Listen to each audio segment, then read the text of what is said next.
नमस्कार बच्चों, आज हम व्याकरण के बारे में जानकारी लेने जा रहे हैं। देखिए, व्याकरण विभाग में हम देख रहे हैं संधि। उसे अंग्रेजी में ज्वाइनिंग कहते हैं या कंजक्शन भी कहते हैं। देखिए, संधि मतलब क्या?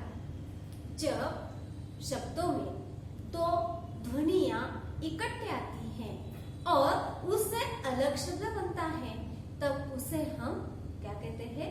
संधि कहते हैं। मतलब दो अक्षरों के मेल से जो शब्द तैयार होता है उसे हम संधि शब्द कहते हैं। देखिए, दो अक्षरों के मेल से जो शब्द बनता है उसे हम संधि शब्द कहते हैं। इसमें ऐसा भी होता है, जो शब्द बना हुआ है उसे हम विच्छेद भी कर सकते हैं। देखिए, जिस तरह से मेल करते हैं उसी तरह से विच्छेद भी कर सकते हैं। यह हमें 9वीं और 10वीं कक्षा के लिए अध्ययन में है। देखिए, दो स्वरों के, दो व्यंजनों के या विसर्ग के किसी के भी मेल से, मतलब दो अक्षरों के मेल से जो शब्द बनता है उसे हम क्या कहेंगे? संधि कहेंगे। जैसे कि देखिए, हिम जोड़ आ गए, क्या होगा बच्चों? आप बताइए। धर्म जोड़ अर्थ, क्या होगा? ये तो आसान है। हिम जोड़ आलय, आपने बताया होगा क्या? हिमालय। धर्म जोड़ अर्थ, धर्मार्थ।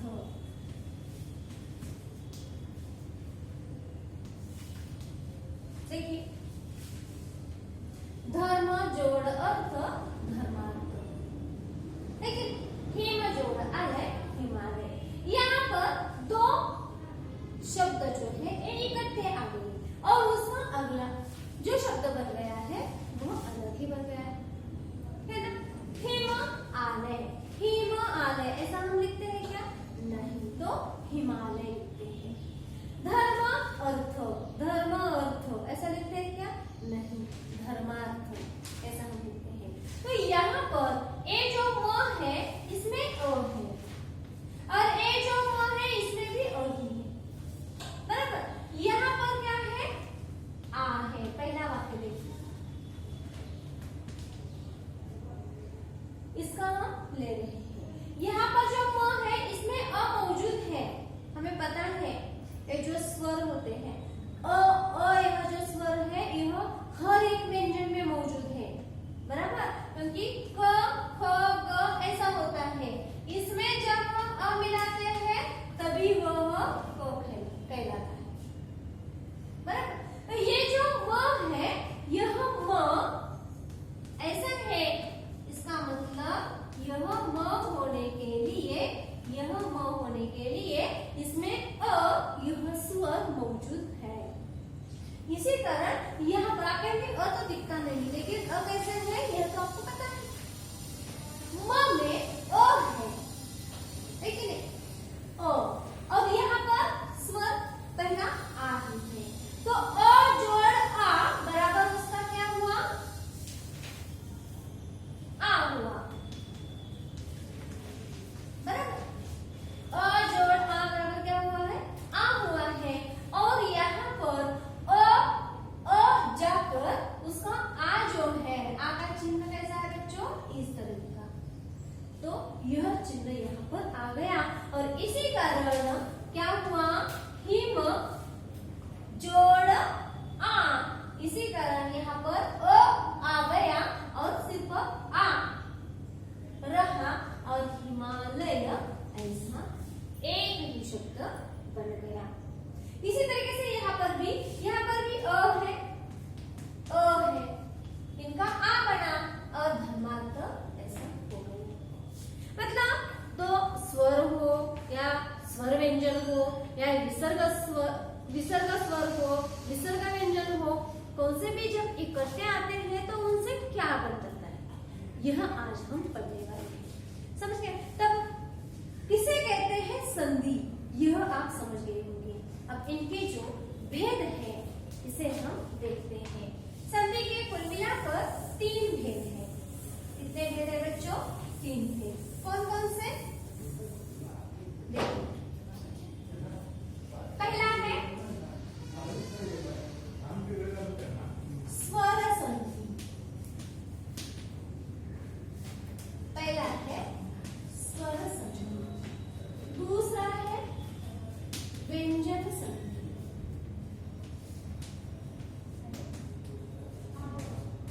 और तीसरा है विसर्ग संधि।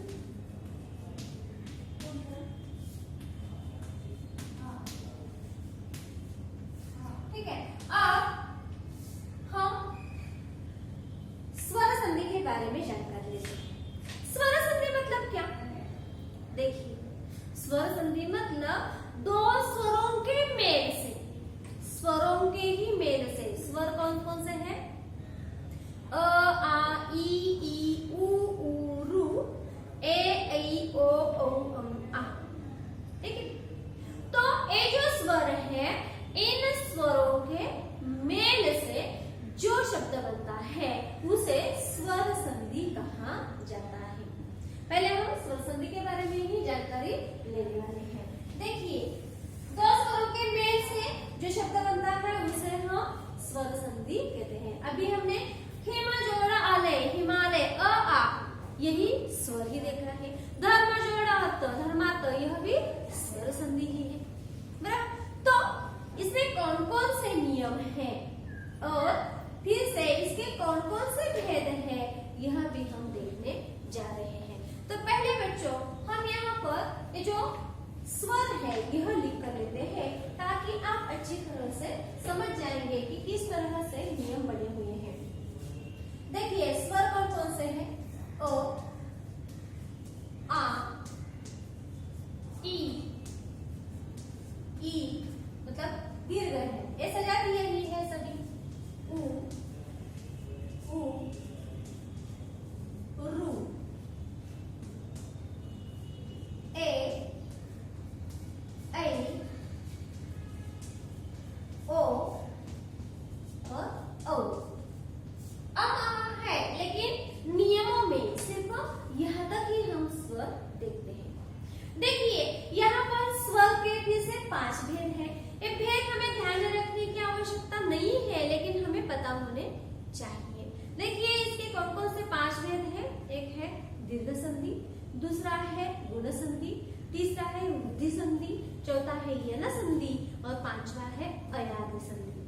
देखिए, स्वर संधि के 5 भेद हैं: दीर्घ संधि, गुण संधि, वृद्धि संधि, यन संधि और अयादि संधि।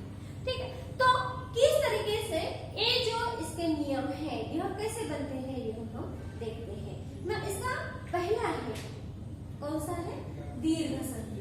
किस तरह से यह जो दीर्घ संधि है यह बनती है, यह देखिए।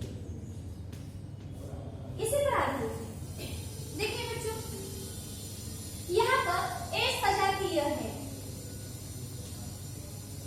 शुरू तक ही हम देखेंगे। यहाँ सजातीय मतलब क्या? अ, आ, उसे कहते हैं, एक है ह्रस्व, एक है दीर्घ।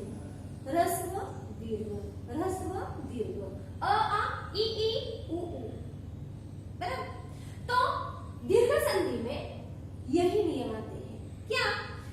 कौन सा भी हो, मतलब अ जोड़ अ हो तो उसका बनता है आ। अ जोड़ अ का आ बनता है, अ जोड़ आ का भी आ बनता है। देखिए, फिर आ जोड़ अ का आ ही बनता है और आ जोड़ आ का भी आ ही बनता है। समझ गए? देखिए, अ जोड़ अ मिला तो उसका आ बनेगा। आ बना मतलब एक दूसरे में मिल गए तो आ ही, मतलब दीर्घ होगा। इसका अर्थ ये है कि दीर्घ संधि होगी। जो दीर्घ है, दीर्घ मतलब आ दीर्घ है, यह ई दीर्घ है, यह उ दीर्घ है, इन दोनों के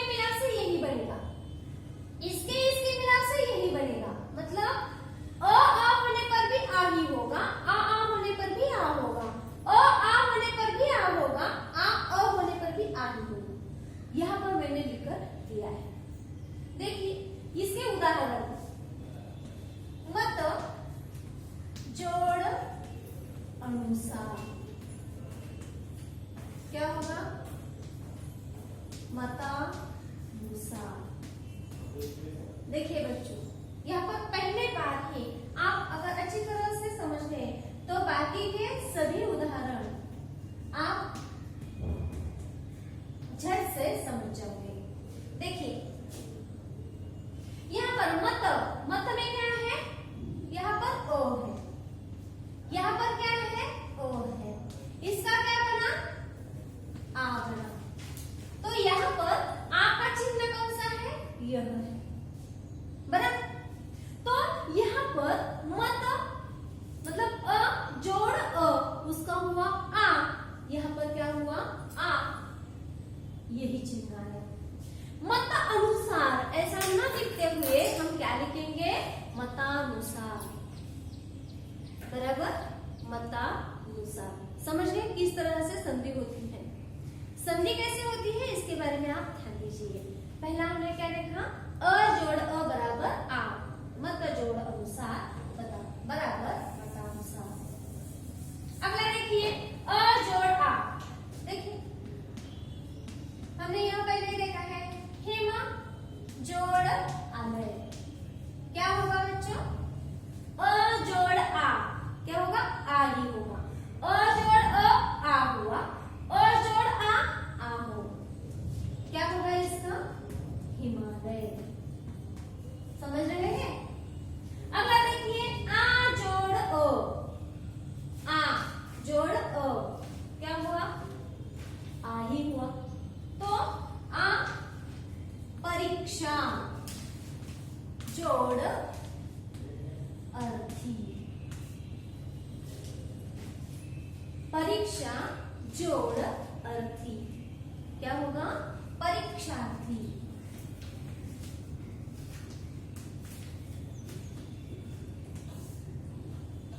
क्या हुआ? परीक्षार्थी। आ है तो आ ही रहेगा, ठीक है, परीक्षार्थी। अगला है आ जोड़ आ बराबर आ ही रहेगा। इसका उदाहरण महा जोड़ आत्मा, क्या हुआ? महात्मा, है कि नहीं? देखिए महा जोड़ आत्मा महात्मा, मतलब ए आ और ए आ एक हुए तो उसका क्या बना? आ ही बना, बराबर। तो यहाँ पर आ है, यहाँ पर आ है, तो सिर्फ आ रहा, और इसी कारण यहाँ पर आ का ये जो चिन्ह है यहाँ हमने लिख दिया, क्या हुआ? महात्मा। समझ गए बच्चों? इस तरह से यह जो संधि है यह स्वर संधि होती है, और इससे क्या बनते हैं? ये संधि के शब्द बनते हैं। अगला हम देखते हैं, यहाँ पर अ आ का देख ई किस तरह से होते हैं यह हम देखते हैं। अभी मैंने जो बताया उसी तरीके से ये भी बनेंगे, जैसे कि ई जोड़ ई, क्या होगा? दीर्घ। ई जोड़ ई दीर्घ में, मतलब दीर्घ मतलब एक दूसरे, रस्व मिल जाए तो भी दीर्घ होता है, दीर्घ मिल जाए तो भी दीर्घ होता है, रस्व दीर्घ मिल जाए तो भी दीर्घ होता है, दीर्घ रस्व मिल जाए तो भी दीर्घ होता है। देखिए ई जोड़ ई बराबर ई जोड़ ई बराबर ई ही होता है।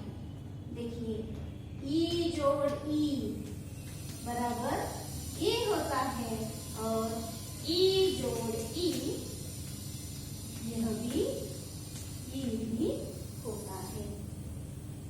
समझ गए बच्चों? अब देखते हैं हम इसके उदाहरण, जैसे कि रवि। रवि यहाँ पर देखिए ई कैसा है, इसका चिन्ह इस्तेमाल किया गया है, ई का चिन्ह कौन सा है? ऐसा है। तो रवि, यहाँ पर रवि यह शब्द है, तो इसमें कौन सा स्वर है?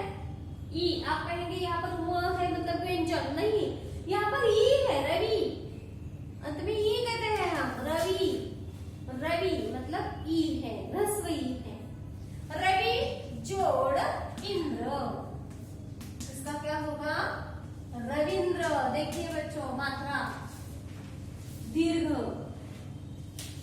दीर्घ होगी ई, क्योंकि यहाँ पर हमने यही नियम लिख लिए। बराबर। रवि जोड़ इंद्र रविंद्र। देखिए दूसरा,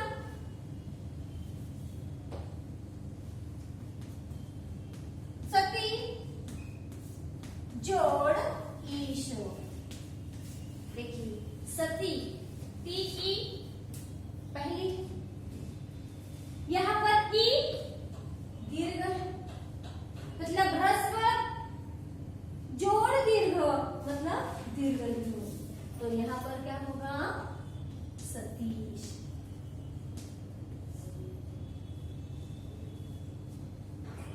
बराबर।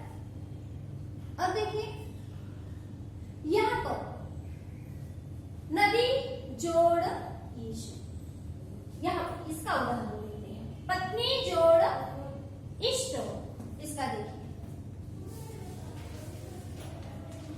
पत्नी जोड़ इष्ट मतलब पत्नीष्ट। और अंतिम जो है वह नदी जोड़ ईश, इसका क्या होगा?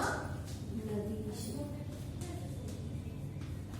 देखिए किस तरह से ये जो सजातीय है अ आ,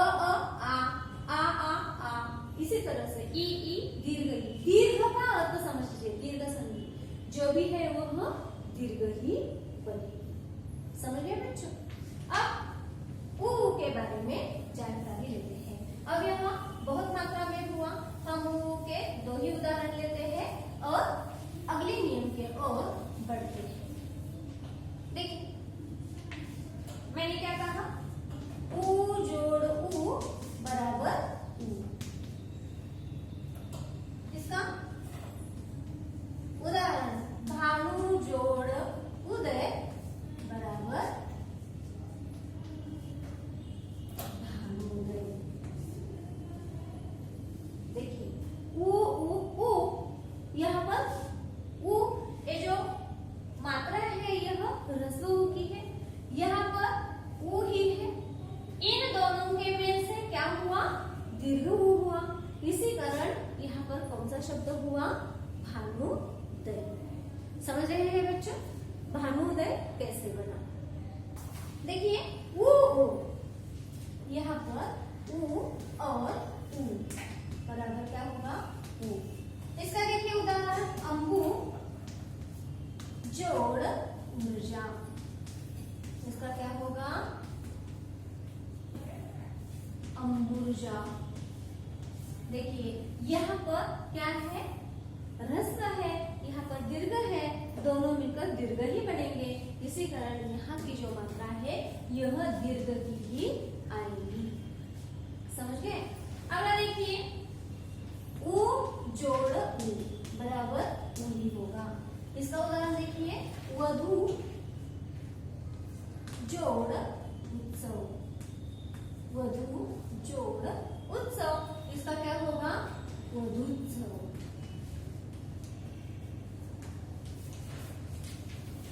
वधुत्सव ऐसा शब्द बनेगा। देखिए यहाँ पर दू यह दीर्घ है, यहाँ पर वो ह्रस्व है, लेकिन दीर्घ ह्रस्व के मेल से यहाँ पर दीर्घ ही बनेगा। इस तरह से बच्चों ये जो सजातीय है उसमें किसका भी मेल हो उसमें जो दीर्घ है वही बनेंगे। अ में आ होगा, ई में ई होगा और ऊ में ऊ होगा।